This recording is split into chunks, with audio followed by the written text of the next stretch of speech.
Jacqueline அப்படியே நைஸாக சொல்கிறாங்க, நான் வேணால் உங்களுக்கு பெட்டு தரேன், நீங்கள் என்ன 4 வாரம் நாமினேஷனே பண்ணாதீங்க அப்படின்னு சொல்லி ஃபேட்மேனு தீபக்கு முத்துக்குமார்ட்ட வந்து சொல்கிறாங்க. ஏன்னா அது கொடுமை அப்படிங்கிற மாதிரி அவங்க வந்து முழிச்சுட்டு இருக்காங்க. இன்றைக்கான 2வது புறமா வந்துடுச்சு. அதில் தான் இந்த சம்பவம் வந்து நடந்துகிட்ருக்கு. நம்ம நேற்றுக்கு நைட்டே வந்து பார்த்தோம், ஜாக்லின் வந்து கண்ணை கசிக்கிட்டு இருந்தாங்க. பிக் பாஸ் என்னை வந்து கன்ஃபரன்ஸ் ரூமுக்கு வந்து கூப்பிடுங்க, எனக்கு வந்து ரூல்ஸே தெரியல அப்படி இப்படி சொல்லிட்டு இருந்தாங்க இல்லையா. அதுக்கு முன்னாடி வந்து பார்த்தீங்கன்னா இந்த சம்பவம் நடந்திருக்கு. அதான் 2வது புறமா வந்து போட்டிருக்காங்க. இவங்க போயிட்டு வந்து சொல்கிறாங்க, இந்த மாதிரி நீங்கள் வேணால் பெட்டை எடுத்துக்கங்களேன், பெட்டை எடுத்துங்க, என் பெட்டை உங்களுக்கு தரேன், நீங்கள் 4 வாரம் நாமினேஷன் வந்து பண்ணாதீங்க அப்படின்னு சொல்ல உடனே வந்து பார்த்தீங்கன்னா முத்துக்குமார் வந்து சொல்கிறாரு, நாமினேஷன் ஃப்ரீ அப்படிங்கிறது வந்து ஒரு டீலிங்கு, அதுக்கு வந்து உங்களுக்கு உடன்பாடு இல்லையா அப்படின்னு கேட்கும்போது, ஆமாம் எனக்கு உடன்பாடு இல்லை. என்னடா அந்த உடன்பாட்டுக்கு வந்து சோதனை அப்படிங்கிற மாதிரி உடன்பாடு இல்லை அப்படிங்கிறாங்க. உடனே தீபக் சொல்கிறார், எல்லாம் சேர்ந்து தானே அந்த டீலுக்கு வந்து ஒத்துக்கிட்டாங்க, அப்படிங்கும்போது எனக்கு வந்து உடன்பாடு இல்லைங்க அப்படிங்கிற மாதிரி சொல்ல, அடுத்து ஃபேட்மேன் வந்து சொல்கிறாரு, உனக்கு வேணாங்கிறது இத்தனை பேருக்கும் பிடிக்கும்போது நீ எந்த சைடு நிற்கணும்னு நினைக்கிற அப்படிங்கிற மாதிரி திருப்பிக்க.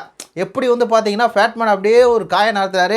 ஆனாலும் பார்த்தீங்கன்னா ஜாக்லின் வந்து சொல்லுது, எனக்கு வந்து கம்ஃபர்டபுள் தேவையில்ல, கம்ஃபர்டபுளாக படுக்கணும் அப்படின்னு சொல்லி தேவையில்ல, எனக்கு நான் யாரை நினைக்கிறேன்னா அவங்கள தான் நாமினேஷன் பண்ணோம், அதான் வந்து எனக்கு முக்கியம் அப்படின்னு சொல்லி அந்த ஒரு ஸ்டாண்ட்லேயே வந்து விடாப்படியாக வந்து நிற்கிறாங்க. எனக்கு வந்து உடன்பாடு இல்லைங்க, எனக்கு வந்து நாமினேஷன் வந்து பண்ணியே ஆனுங்க ஆண்களை, அப்படியெல்லாம் கொடுக்குறது எனக்கு உடன்பாடு இல்லைங்க, நான் பெட்டு இல்லாமல் வெளியே கூட படுப்பேங்க அப்படின்னு சொல்லி வேறு லெவலில் வெளியே படுத்துட்டு இருக்காங்க. உடனே நான் முத்துக்குமாரன் வந்து கேட்குறாரு, அப்படின்னா இந்த வாரமே உங்களை 24 மணி நேரம் நாமினேஷனில் ஃபஸ்ட் நாமினேஷன் நீங்கள் இருந்தால் பரவாயில்லையா அப்படின்னு சொல்லி முத்துக்குமாரன் வந்து கரெக்டாக ஒரு செக் வைக்கிறாரு. இருந்தாலும் எங்கள் தலைவி ஜாக்லின் சும்மாவா, பரவாயில்ல, என்ன என்ன போச்சு, பரவாயில்லடா, என்னையெல்லாம் வெளியே அனுப்ப மாட்டாங்க தெரியும், நான்லாம் விஜய் டிவி ப்ரொடெக்ட் தான், என்னெல்லாம் வெளியே அனுப்ப மாட்டாங்க.